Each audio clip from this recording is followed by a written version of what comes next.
Richard, you like baseball? I love baseball. Who doesn't love baseball? You know why I love baseball? Why do you love baseball? Because it starts in spring. I don't know about you, but I like to spring clean. And the other day I noticed something so interesting. My daughter, who never cleans anything, was actually cleaning her apartment. And you know what she said? What? She said she was renting it out that weekend on Airbnb.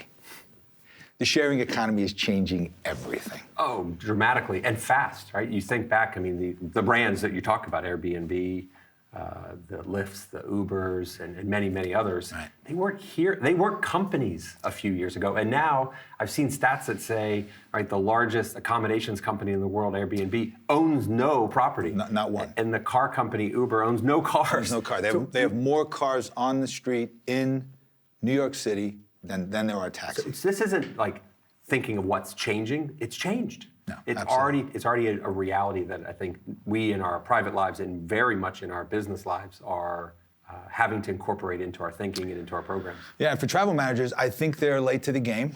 I think this is happening right under their very noses. Yep. And whether they like it or not, they're going to have to address it and incorporate some type of component. You know, when you think about what people are looking for, they're looking for a different experience. They want to stay in the city, in a location, and experience a neighborhood versus being in a hotel downtown. That attitude, the attitude that travel is an experience, should not stop when the word business is added, right? Exactly. It is very much the same type of emotional experience of leaving home, going somewhere new, and wanting to experience a destination. So you're right, whether it's that Airbnb opportunity to stay somewhere unique, a unique place in a unique part of town, whether Uber, right? It isn't the yellow or orange cab on the street that you hail like everybody else. There's a sense of control and ownership and experience that I think we can't ignore about how the sharing economy changes us psychologically as we travel. And when you think about a travel program that's focused on the traveler, okay, these are the things that they do much more frequently. And if you were going to give them advice or guidance or create some guidelines,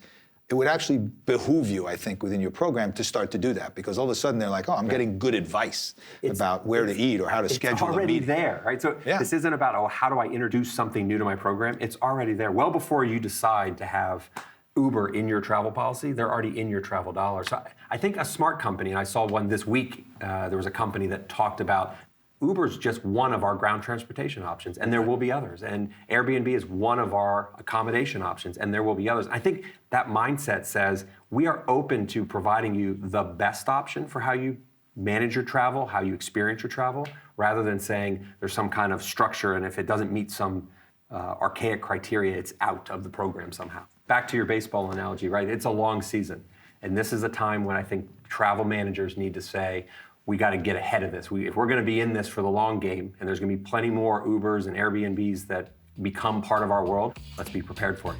Dude, let's play ball.